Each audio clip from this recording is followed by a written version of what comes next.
My brother lifted his glass and said, "Cheers to family, minus Jake, the disgrace who believes money gives him value." My parents laughed, so I lifted mine and said, "To the failure who just cut off every penny you live on." Can you imagine pouring your heart, your time, and your money into your family, only to be subtly dismissed, taken for granted, and then, at a lavish birthday dinner you secretly paid for, publicly shamed by your own brother? That night, something inside me snapped, and I finally decided, enough was enough. My name is Jake, and for as long as I can remember, I've been the odd one out in my family. Not in some dramatic, black sheep kind of way, but in a far more insidious, subtle one. My older brother, Ryan, he was the golden boy. Varsity everything, straight teeth, naturally charismatic, the kind of guy who could charm any adult in the room. Me. I was quieter, more bookish, definitely not great with crowds. I liked to build things, computers, apps, even small businesses. That was my world. My parents, they were never outright cruel to me. But in a million tiny ways, they made it clear I was more of a responsibility than a source of pride. Ryan, on the other hand, could set the house on fire, and they'd probably blame the matches. He was always given a pass, always the one who needed support. So, I started working early. Freelancing, tutoring, even flipping tech on eBay. By the time I was 25, I'd founded a modest online business, and honestly, it just took off faster than I ever expected. It wasn't flashy, didn't make headlines, but it made me enough to move out, buy my own house, and eventually expand into a second company. Meanwhile, Ryan, he bounced from job to job, marketing, real estate, a failed podcast, you name it. Every single time something didn't work out, he just moved back in with our parents or asked for money. And every single time, they welcomed him back like he was some kind of war hero. Me, I never asked for anything. I just kept my head down and worked. I honestly thought that distance would fix things. It didn't. If anything, the more successful I became, the more they seemed to resent me for it. I remember my mom once joking that I had too much money and not enough memories. My dad would make these backhanded comments about how some people hide behind work because they don't have people. It stung, you know. It really did. But I just swallowed it. I kept sending birthday gifts, paying for dinners. I even covered some medical bills when Dad got sick and the insurance didn't fully kick in. I kept telling myself, they're still my family. This is what you do. Then, it all came to a head last month at my mom's 60th birthday dinner. My dad threw this huge celebration at an upscale restaurant downtown. He rented out a private room, got a custom cake, even hired a live band. He told everyone it was going to be this classy, intimate affair, just close friends and family. I offered to pay for it, of course. He said no, insisted it was his gift to her. I should have known that was code for, "You'll be paying for it anyway," because the day before the event, I got a call from the restaurant confirming my card for the deposit. I didn't cancel it. I really should have, but I just didn't want to make a scene. Not on Mom's birthday. The night of the dinner, I showed up in a navy suit, carrying a small, wrapped box. Inside was a delicate silver bracelet I'd had custom-made for her, with all our initials. I was trying to keep the peace, you know? Ryan was already there, working the room like he was running for office. His girlfriend was draped on his arm, laughing a little too loud at every one of his jokes, wearing a dress I was pretty sure I paid for last Christmas when she mentioned she couldn't afford anything nice for the family photo shoot. My parents were glowing, surrounded by friends, drinking wine, eating off plates I was unknowingly footing the bill for. I mostly sat quietly at my corner of the long table, talking to a cousin or two, sipping water. I don't drink much, especially not around family. I've learned that clear judgment is my only real defense. Then came a toast. My dad stood up first, naturally, and went on about how wonderful Mom is, how she's the heart of the family, how none of us would be who we are without her love. Then Ryan stood, smiling, glass raised. That same smug expression I've seen since we were kids, like he was about to knock over my sandcastle and pretend it was an accident. "Here's to family," he said, grinning wide. "To the love, the loyalty, the shared history, and to those who remember what matters. Real connection, not just numbers in a bank account. Except for Jake, of course," he chuckled, glancing around the table for effect. "The failure who thinks money makes him worth something." I didn't laugh, but everyone else did. My parents, my aunts, even Mom, who just shook her head and smirked like it was all just good fun. I stared at him, then at them, and for a moment, it felt like I was 14 again, sitting in the back seat while they all told me to lighten up when Ryan accidentally broke my laptop. I stood up, calmly, picked up my glass of water. The room got quiet, like they were waiting for me to storm out or make a scene. Instead, I smiled, just a little, and raised my glass. "To the failure," I said, my voice steady, "who just stopped paying for everything you own." I watched my dad smile falter first, followed by my mom blinking like she didn't quite hear me right. Ryan snorted, then paused. I didn't sit back down. "I was going to wait until tomorrow," I continued, "but since we're doing speeches, I've closed every account, canceled every recurring charge, and revoked every shared access. The car insurance, Gone. The utilities on the lake house? Gone. The family Netflix? Gone. The emergency fund account Mom used last month? Emptied. Not stolen, mind you mine. And the restaurant bill tonight? I glanced toward the door where the manager was standing. Well, that's on you now. The silence that followed was absolutely delicious. But I wasn't done. I've been carrying this family financially for years, I said. Quietly, without complaint, because I thought it meant something. But this, I gestured around the table, this clears it up. Then I turned to leave. My dad stood up abruptly. Jake, don't be ridiculous. But I was already walking past the stunned faces. As I reached the exit, I could hear Ryan mutter something under his breath. And then, his girlfriend saying, Wait, what does he mean the car insurance is canceled? I stepped out into the night. The cool air hit me like a breath I didn't realize I'd been holding. My heart was pounding, not with rage, but with relief. It had taken me 32 years to realize something simple. You don't owe people who keep treating your generosity like a weakness. And now, for the first time, I was free from that weight. What happened after that dinner? Oh, that's where things got really interesting. I didn't go home right away. I walked for almost an hour, just around downtown, past the dim restaurants and flickering street lamps, trying to make sense of a knot in my chest. It wasn't anger anymore, though that had definitely been there at first. No, this was something quieter, sadder. The kind of ache you feel when you finally admit to yourself that a relationship, or a whole collection of them, has been dead a lot longer than you were willing to admit. I had spent years trying to buy peace, trying to earn respect with silence and support. But respect given conditionally was never respect at all. And that night, I finally stopped trying to buy what they were never going to offer freely. By the time I got home, I had 2 voicemails from my dad, 3 from my mom, and about 7 texts from Ryan. None of them said sorry.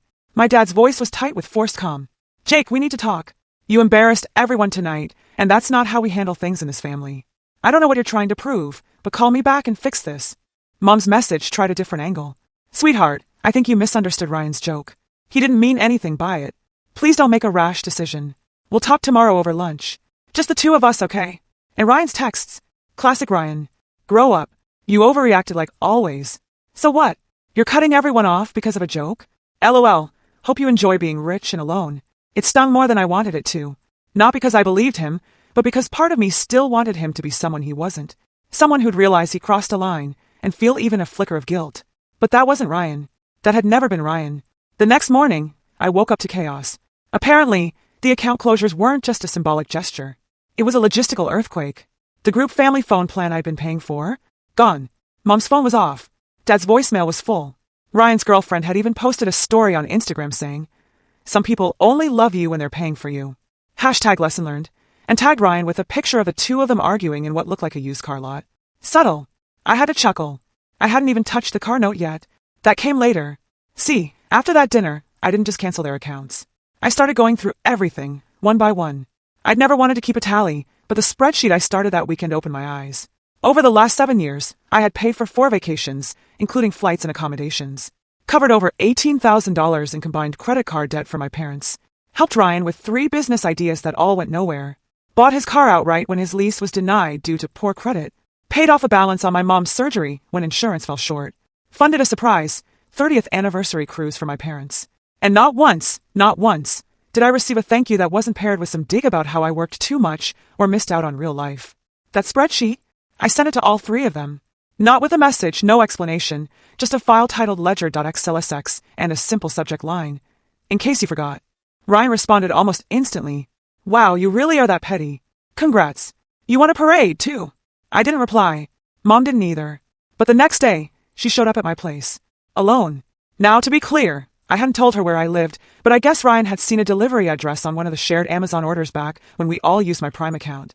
I opened the door and saw her standing there, wearing a thick scarf and holding a small box of pastries from a bakery I used to love as a kid. She smiled like nothing had happened. Hi, sweetheart. I didn't say anything. I just wanted to talk. Clear the air. May I come in? I stepped aside, wordless, and she walked into the living room like she still knew the layout. She sat, placed the box on the coffee table, and looked around. It's beautiful here. You've done well for yourself. I stayed standing, arms crossed. I think there's been a misunderstanding, she started, already on shaky ground. No, I said. There hasn't. Her expression faltered. Jake, you have to understand you're different. You always have been. Ryan struggled more. He's always needed support, and I didn't. She blinked, caught off guard. Well, you're strong. You figure things out. Because I had to, I finished for her. That silence between us stretched until it felt like I could hear the walls breathing. She tried again. He's your brother, Jake. Family is. Family doesn't mock you over wine you paid for, in a suit you bought, while your parents laugh. I cut her off. That hit her. Not hard enough, but it hit. I'm not coming back, I said more quietly now. I'm not playing that role anymore. The wallet, the silent fixer, the failure with a credit card. Her hands trembled slightly. We didn't mean. You meant every word, I said. You just didn't think I'd stop funding it. She left not long after, took the pastries with her. I don't think she even realized she had grabbed them on her way out. The fallout only got worse from there. Ryan's girlfriend broke up with him 2 days later. Something about finally seeing him clearly. The car I bought him was repossessed when I canceled the title transfer and retracted the insurance and registration, since legally it was still under my name. He tried to call me the day it was towed. I didn't answer. I thought things might quiet down after that maybe they get the message. But then something happened that changed everything. It started with an envelope. About a week after the dinner, after Mom's visit and the fallout with Ryan, I came home late one evening to find a thick manila envelope shoved halfway under my front door. No return address. My name written on the front in tight, familiar handwriting, Dad's. I stood there for a moment, just staring at it. 1,000 scenarios ran through my mind. Was it a legal threat? Some attempt to guilt me? A desperate plea to talk? I picked it up, walked inside, and opened it at the kitchen counter under the soft hum of the pendant light. Inside were several sheets of paper, printed emails, some legal-looking documents, and tucked between them, a folded handwritten note. I pulled it out last. It was short, just a few lines. Jake, I know we've made mistakes. I made mistakes, but I need you to see something before this goes further. Please, Dad. The tone was strange. Not warm, but not hostile either, just tired. And underneath it, something else I couldn't quite place. Urgency. I set the note aside and started flipping through the rest. That's when I saw the first bank statement. It was a joint account in my parents' names. Over the last 2 years, large withdrawals have been made regularly, some monthly, some larger and more sporadic. The name attached to the majority of the transfers? Ryan Weston. The amounts weren't small. $1,000 here, $2,500 there. 1 month even showed 2 separate transfers totaling over $9,000. And then I found the email thread between my dad and their accountant. It dated back to almost a year ago. The subject line read, about the house line of credit. In the emails, Dad had expressed concern about the growing debt against their home. He'd asked how much longer they could stretch things before refinancing would be denied. There was a lot of hesitation in his wording, a lot of indirect phrases like, we were trying to help Ryan get back on his feet, and we didn't want Jake to know because he's done enough already. I sat down slowly, heart pounding. They'd leveraged the house. Their house. The one they'd owned outright since before I graduated high school. They'd taken out a line of credit and funneled it directly to Ryan, quietly, over years, and now it was maxed. I kept reading. Tucked behind a folded property document was one more printed email from Ryan to Dad. It was short, sent just a few days after the dinner. If Jake won't help anymore, we need to look into selling. You said the market was strong. I know Mom doesn't want to, but you said yourself we might not have a choice. He made his decision. We can't wait around. I stared at that email for a long, long time. It wasn't just that they'd hidden this from me. It was that Ryan, after years of taking, after mocking me in front of a full room of people, was still trying to squeeze more out of them, out of my parents, and they were still entertaining it. Despite everything, they were still letting him drive the ship straight into the rocks. But that's not what made my stomach sink the most. What hit hardest was that line. We didn't want Jake to know because he's done enough already. It was the closest thing to an acknowledgement I'd ever gotten from my dad. And it wasn't even said to me. It was buried in an email thread he probably never intended me to see. I leaned back in my chair and stared at the ceiling. A part of me wanted to ignore it, to toss the folder into a drawer and pretend it hadn't happened. Another part wanted to march over there and demand answers. But the biggest part of me, quiet and cold, knew exactly what I had to do. This wasn't about just me anymore. If I didn't step in now, Ryan was going to bleed them dry. And unlike me, they didn't have a safety net. I needed a plan. The next day, I contacted a lawyer. I laid everything out. Not because I wanted to sue them, God, no. But because I wanted to protect what was left, to create some kind of legal structure that could prevent them from being manipulated further. We talked trusts, power of attorney, financial safeguards, but more than anything, I needed leverage. Not to punish them, but to finally make them see the truth they'd been avoiding for years. The lawyer agreed to help and asked for copies of the documents. I sent over everything. Then I waited. Meanwhile, I stopped answering their calls. A week passed. Then 2. Then one evening, my doorbell rang. And there he was, Ryan, standing on my doorstep. Not smug, not smirking. This time, he looked desperate. Jake, he said, we need to talk. I didn't say a word, because in that moment, I realized he didn't know what was coming, and I wasn't going to warn him. Not this time. I didn't move at first. Just stared at him standing there, hands in his jacket pockets, face tight with anxiety, lips pressed into a thin line. The usual bravado was gone. No cocky grin, no sarcastic quip. He looked like a man who finally understood that the ship he set on fire was now drifting out to sea, and he wasn't on shore anymore. I opened the door, just wide enough to let him in, mostly because I didn't want to have this conversation on my doorstep with neighbors watching. He walked in cautiously, like he was afraid I'd slam the door behind him and lock him in or out. He looked around like the house might somehow judge him too. Sleek, modern, spotless, paid for in full, unlike everything he'd ever touched. We sat at the kitchen island. I didn't offer him anything to drink. He didn't ask. For a moment, neither of us spoke. Then he sighed, long and slow. You really cut everything off. I said I would. His knee bounced. You don't think that was a little extreme? I let the silence answer that. He ran a hand through his hair. Look, I messed up. Okay, the toast, the joke. I shouldn't have said it. I was drunk, and I thought it would be funny. I didn't expect you to blow up our lives over it. You didn't blow up our lives with a joke, I said, finally turning to look at him. You did that years ago. The joke was just the only honest thing you've said in a long time. He didn't like that. He leaned back, arms crossed. So what? This is about respect now. This is about everything, I said, my voice low but firm. Everything I've done for you, for Mom and Dad, all the years of paying, helping, fixing things you broke. And never, not once, did any of you stop to ask what it was costing me. Not the money, the weight of it. You didn't have to do any of that, he muttered, but I could see the guilt creeping in behind his eyes. No, I said I didn't. But I did it because I thought that's what family does. I thought if I gave enough, you'd stop seeing me as the failure. But the more I gave, the more you resented me for it. The more I tried to help, the more you laughed behind my back. He opened his mouth like he wanted to argue, but nothing came out. So why are you here? I asked. He hesitated, and then, with a deep breath, he said, Dad's going to lose the house.